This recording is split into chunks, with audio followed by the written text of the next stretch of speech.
I'm going to show you the fastest, easiest, and very successful way of cloning a tomato plant. And no, we're not talking about GMO, genetically modifying anything. This will simply show you if you have a tomato plant that you like, it's healthy, it's disease resistant, it's producing well, and you want to get a head start on getting another crop in, this is the fastest and easiest way to do it. So why are we over here in the sweet potato patch? The reason is because this process not only works with tomatoes, but also works with sweet potatoes. I don't know all of the different plants that this will work on, and if you know other plants in addition to tomatoes and sweet potatoes, please comment below so that I can try it out too and others can learn. But this sweet potato plant right here was growing on one of my sweet potatoes. I have a video series on how to grow sweet potato slips. I had the sweet potatoes outside because I had really planted everything I wanted to here in the sweet potato patch, but they kept on producing slips. And one day I went out there and the sweet potato was laying kind of over on its side. So what I did with the sweet potato slip that was growing on the sweet potato is I simply broke it off, just snapped it right off at the base of the slip, walked over here, made a hole with my hand, stuck the slip in the ground, pushed the soil back, not pushing it down, put a little bit of nitrogen on there, and watered it in. And that is it. And this sweet potato never went into shock, and it has easily more than doubled in the week that I planted it. It's really that easy. I didn't put it in water, I didn't give it any root hormones, I simply put it in the soil, gave a little nitrogen, and make sure that the soil stays moist. Because I have the Mittleider automatic watering system here, I just watered it once and then let this come over and take care of it. I do come out and typically check my new plants 2-3 times a day to make sure that they're not drying out, and if they are kind of wilty, then I'll give them a little bit of water. That's the procedure that we're going to use to clone our favorite tomato plants here in the garden. Over here where I have the tomatoes planted, I have several varieties that I'd like that are doing very well and I want to propagate. My wife also has a couple of varieties that she really likes, and so I'm going to be taking some cuttings from her too. First thing you need to do is lay out an area, and I have some space here available, so I took my marker. If you haven't seen my video on how to make this marker, I highly recommend it. It's very easy to make and makes marking a garden very quick. I simply took the 6-inch side, this is the 7-inch side over here, and I drug it across the soil to make these marks. And so I know that this is kind of my starting point, keeping away from this plant. I'm going to go 9 inches away, so that's 6. So here's 9 right here. I'll just mark that.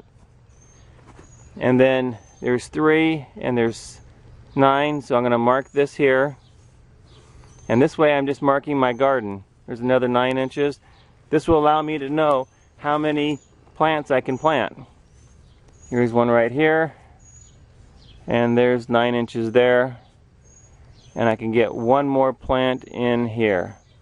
So I can see I got 1, 2, 3, 4, 5, 6 tomato plants I can plant right here. This is one of the best tasting tomatoes I've ever had, and so I want to get a clone of it. And here is the tomato plant. This is one that I let down to increase the production. So look at my video on vertical growing, letting tomatoes down to increase production, and you'll see how I can grow a 10-foot tall tomato in a 7-foot high area. This is a sucker here. You can see that this is the branch, and then this sucker came from what I call the armpit of the branch meeting the stalk. This isn't really a branch, but we'll just call it that.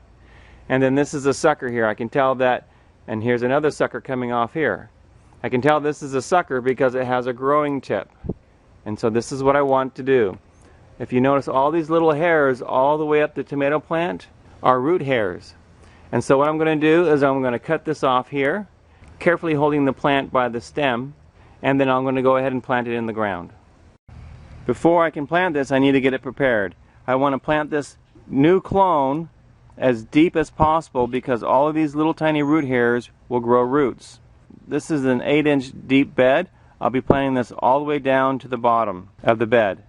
So I'm going to be removing some branches, and that will also help it reduce the amount of shock that it has. It looks like I also need to treat this with soapy water because there's an aphid on there. So I'll spray this and the rest of my plants with soapy water after I'm done with the transplant. I also am going to remove this sucker here, and I'm going to remove where these tomatoes would be growing because I want the plant to be working on producing roots instead of fruit. I have my hole right here. I'll dig it deep and get the plant ready for planting. This is what it looks like after I've trimmed it up. I've got my hole dug down there, and so what I did is after I cut off these lower branches, I took the plant, put it down inside the hole, and made sure that none of the leaves would be touching the ground. So I cut off some additional leaves, and then you can also see that I cut off the flowering section up here. So this is everything I cut off. I cut off all of these branches here and the two flowering areas. I don't know what they're called, but anyway. So I'm simply going to put this right in here. As you notice, I put it next to the wire but not touching the wire, and I'm simply going to move the dirt and fill in the hole. You'll notice there are a lot of roots around here, and that's from these other adjoining tomato plants. Even though it's 2 feet away, it still has roots coming out, and they could be from these other plants over here too. So these roots in the soft sawdust and sand soil can grow very easily, bringing in much more nutrients to the plant. So you don't need to stick the nutrients right at the base of the plant. Just follow the instructions in the Mittleider gardening course book and sprinkle your nutrients right down the watering line about 4 inches away from the plants, and you'll be fine. This wire right here is 4 inches away from this watering line, and that's why I put my plant right here. This wire makes it easy for me to know where to plant the plant. So the watering is 4 inches away. I put the fertilizer here, and I put the plant there, and as you can see, the roots will get to all the nutrients and water. I'm simply going to push the soil back in without compacting it, and this plant will be planted. There we have the first cloned tomato plant. It doesn't look like much, but this is a skinny kind of a tomato plant. The other tomato plants will look different depending on the variety of the plant. I have my other hole marked here, so I know that's where my next plant's going to go. I'll go ahead and get that next plant selected and planted. I'm over in my wife's garden, and you can see that she's got a plant here that's growing up through the animal netting, and I'm going to use that sucker as the new tomato plant.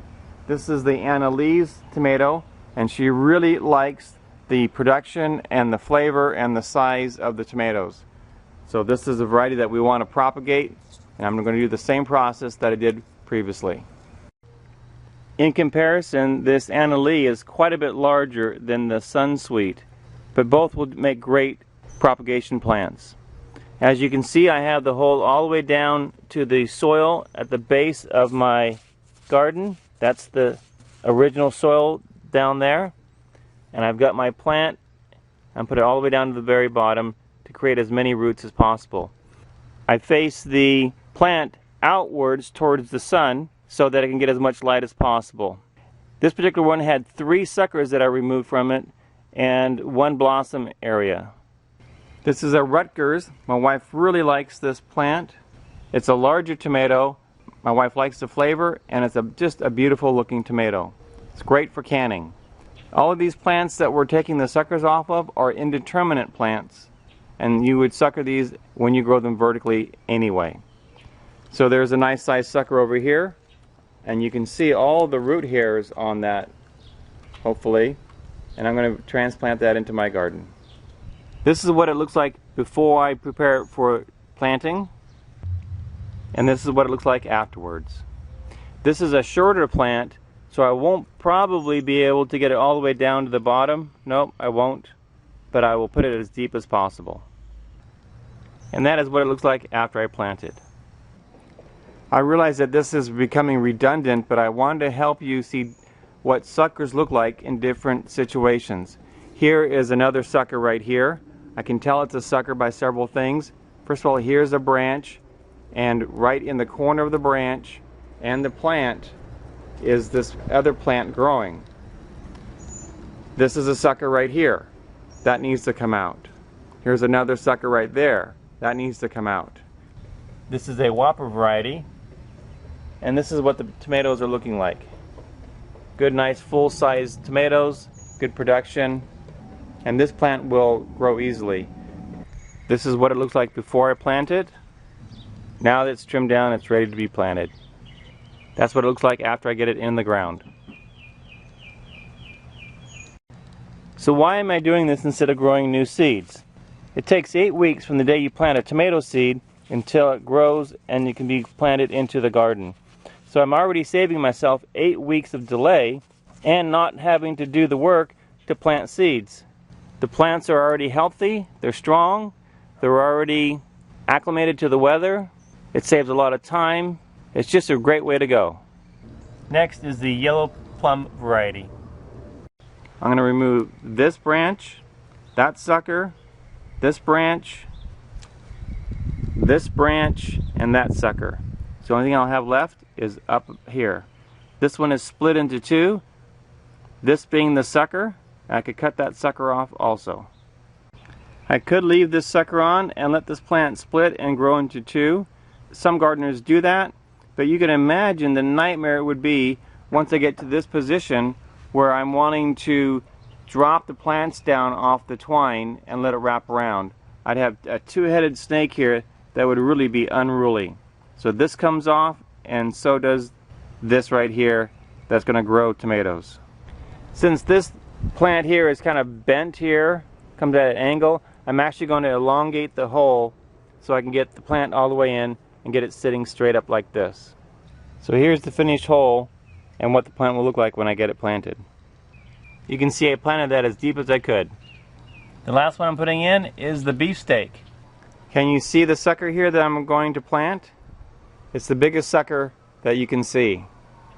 It's right here between this branch and the stalk. I'm going to cut it right here. This sucker has a sucker on it that's big enough to plant by itself. But I won't be doing that today because I'm out of space. So this is what it looks like before I plant it. And this is what it looks like ready to be planted. With all the videoing time, it's taken me about 45 minutes to plant these plants. And you can see this is the one I'm just planted. And as we go down the row, you can see them wilting and wilting and wilting and wilting. It's very important once you put a plant in the ground that you immediately give it some water. Then you can come back and give it the nitrogen, which is what I'm going to do right now. It's about 5 linear feet where I planted all the tomatoes. I'm just using some 2100 nitrogen. I'll have a link below if you need to get some nitrogen. We use 1/4 of an ounce per linear foot. That's 1.25 ounces. And so you can see I have the fertilizer in the can. I'm just going to go sprinkle that where the tomatoes are. Here's the nitrogen. Using my watering line as a guide, I am adding the fertilizer, and this is what I do when I put in my weekly feed fertilizer also. I try to go past the plant on the ends. Here we go. Now it's time to water it in. It is absolutely critical that you get this watered in. Anytime you add fertilizer, you need to immediately water in order to get the fertilizer to dissolve. Otherwise, it won't help the plants. You notice I'm watering in the ground and not the plants. Then I'm going to water all the way around the plants. The soil is quite moist, but I want to make sure that these new plants that don't have any roots yet have plenty of water.